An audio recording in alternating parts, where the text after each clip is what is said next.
Supreme কোর্টে যাওয়ার হুঁশিয়ারি শুভেন্দু অধিকারীর। এসআইআর এ ডমিসাইল সার্টিফিকেটকে গ্রহণযোগ্য ঘোষণা করেছে কমিশন। ডমিসাইল সার্টিফিকেট সব ক্ষেত্রে গ্রহণযোগ্য নয় বলে দাবি শুভেন্দু অধিকারী। ইআরওরা ভুল করলে সাসপেন্ডও হতে পারেন বলে মন্তব্য। সেই ইআরওর বিরুদ্ধে সুপ্রিম কোর্টে যাওয়ার হুঁশিয়ারি শুভেন্দুর।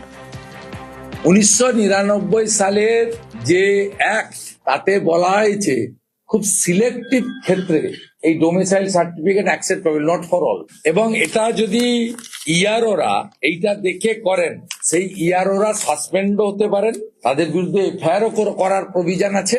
আমরাও যদি তথ্য পাই, আমরা সেই ইআরওদের বিরুদ্ধে সুপ্রিম কোর্টে যাব। মানুষের কাছে যাওয়ার অভ্যাস বিজেপির নেই, তাই কোর্ট এজেন্সির কাছে দৌড়য়, কটাক্ষ কুণাল ঘোষের।